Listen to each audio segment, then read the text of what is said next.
What was a life-changing mistake you made?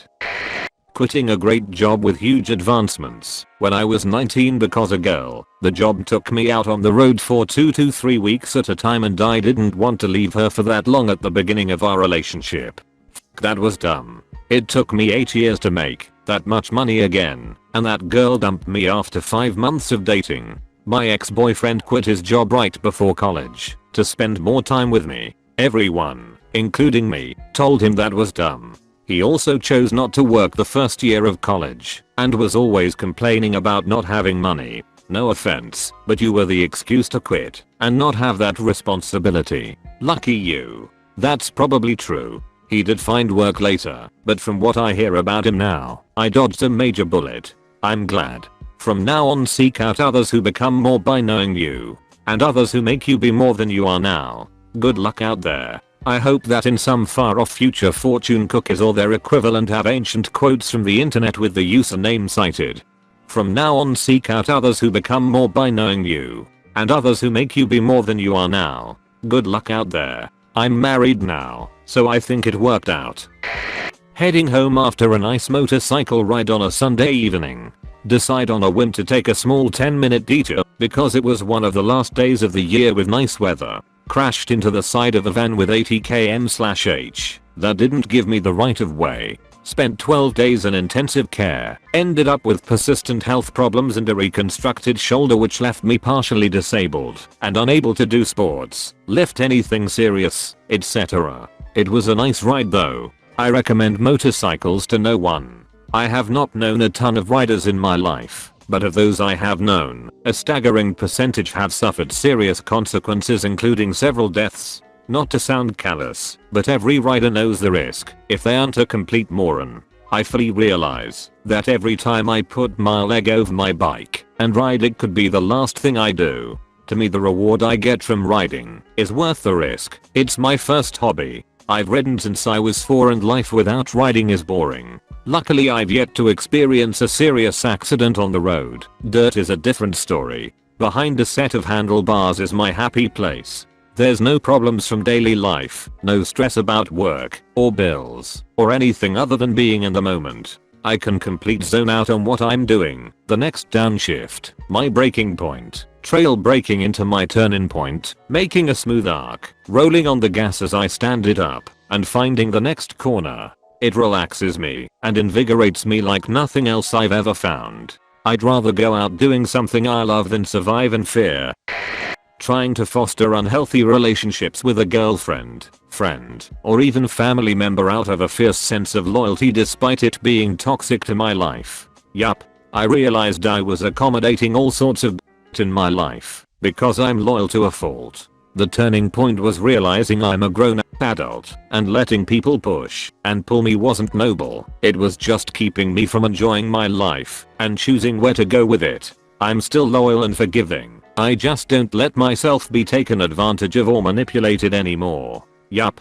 Thanks to you guys in Reddit, my people please self isn't a total doormat. Also, I'm sorry you had to go through this. If life isn't a little better, how can you know what's sweet? I think everyone goes through this, even if they haven't realized it. Most times I find that people are actually positive when given a chance, even people of Reddit. The good usually drastically overwhelms the bad comments. Foremost, I think insecurity is in the heart of people pleasing.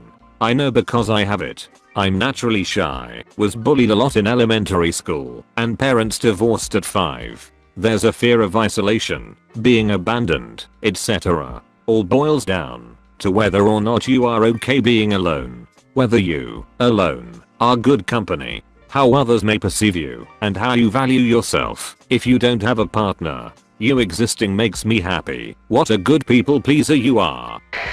Dating someone who was incredibly toxic for way too long. I don't regret it, though. It taught me a lot about what not to do and how to make sure I'm doing what's best for myself. It took 5 years for me to figure it out. I got cheated on, abandoned during a mental breakdown that hospitalized me. I had my shins stolen. I got slandered. And the whole time I just prided myself on my ability to bounce back and forgive. It may have been a smaller thing compared to the others, but when she lost my phone and refused to replace it, I finally realized that I had put up with so much that I was never going to stop dealing with more of it until I got rid of her. I don't regret it either though. It taught me a lot about patience and how forgiving isn't the same as a free pass. Sometimes I wonder if she's learned anything too, or if she's just another man's problems. It's likely the latter. It's amazing how your last straw doesn't even have to be the worst thing they do to you. My last straw was when I went to bed early at my own party so I could drive us both to another city in the morning for a weekend trip we had planned. If I went on my own there were plenty of friends I could stay with, but none of my friends wanted to put up with her, so I had to get us a hotel room. I wake up around 2 to 3 am to a phone call saying I should just go without her. Too late to cancel the hotel. I ended up going with another friend, had the time of my life, and told her to get the f out of my house. As soon as I walked back in the door, there were several things about the relationship that were objectively worse than her ditching me for a weekend trip. But that's the thing that finally made me realize I had had enough. Cheers for getting out of that situation, and extra cheers for learning important lessons from it. Not going to grab a bite with my dad just because I was too lazy to meet up with him there a day later he killed himself. Also, not being strong enough to see my dad before being burned, cremated, sounds weird in my head. Will never be able to see him again, and having missed my chance for a final goodbye kills me every time I have time to think by myself. Thank you for making this thread, really needed to vent. Thank you everyone for your kind comments. This happened 5 years ago. I'm married, and our daughter will be born in August. Life turned out good for me, but staying as rational as possible. I still think he wouldn't have killed himself if had just been a better son and met up with him more often. You know, just be more involved in his life. We'll never know, and that for it'll haunt me for the rest of my life. That's not something you have to regret. I saw my wife twice after she died, and I really wish I hadn't. Instead of remembering the vital lovely woman she was, I just have this image of her pale and lifeless burned into my brain. I wish I had the courage to go against everyone else's wishes and keep the casket closed. I feel it, man. I didn't see my dad for 7 months before he died. All I can think of is a cold corpse in a casket. Now he's ashes, so I can't even visit a grave. I find it's better to visit a place we loved to go together. The grave is just a piece of ground with a big stone on it. She's in the places she loved, not a hole in the ground. I'm sorry for your loss. It's rough when you're away that long and something happens.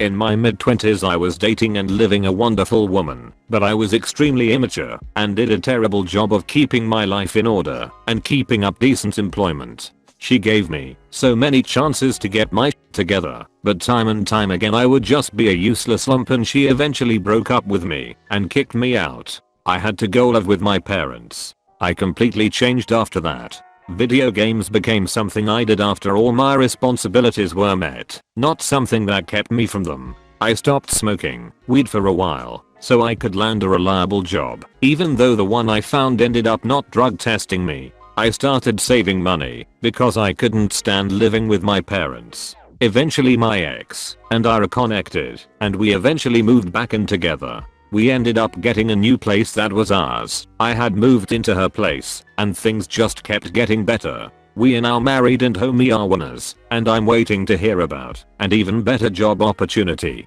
It's a shame we had to come to that for me to get my together, but it changed my life. You're lucky it went the way it did, because oftentimes you don't get that second chance. Glad it worked out for you, man. Now stay vigilant and keep up the good work. Way to turn it around. That first paragraph is an accurate description of how my marriage ended. I've always hoped he could get it together like you did. I still hope he eventually did, just not with me. That's how my first relationship ended. He just couldn't get himself together and kept mooching off everyone in his life who loved him. Finally had to give him the boot, and it was honestly the best decision I ever made. In the mid-2000s I used to work a call center job while finishing up uni. It was a startup fintech type job. People got promoted quickly and they paid above minimum wage. But I was naive and didn't realize how backstabbing some people could be to get ahead.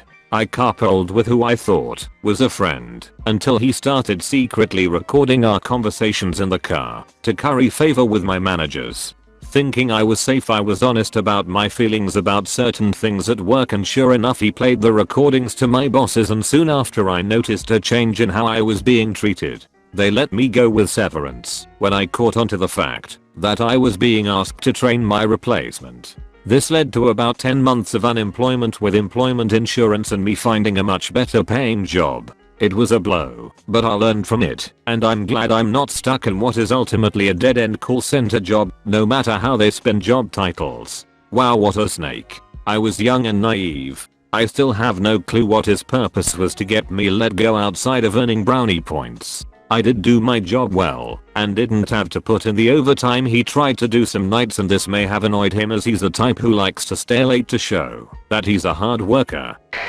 Not texting my boyfriend later that Thursday after an argument. I was mad and didn't want to speak to him. When I finally texted him on Saturday, he had already been dead for 24 hours. I wish I had told him I loved him. Everyone says it's not my fault, but I will never know if I had reached out earlier whether that might have been enough to stop him. I'm never ignoring someone I love because of a petty argument ever again. Wow, this hits home. It is not your fault. My sister had a boyfriend who committed suicide. They got in a huge fight that night. Their fights were typically physical, very toxic relationship, and she got a restraining order the next morning. Little did she know he committed suicide right after the fight that night. She also found out after he had been dead 24 hours. She got a restraining order again, a dead man. So sad.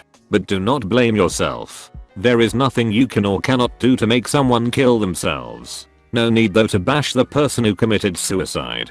Never understood this complex. Least you could do is bid your adios. They're dead because of something. At least it wasn't your sister who died. She just has to deal with grief, which is a lot easier than not ever being able to live again.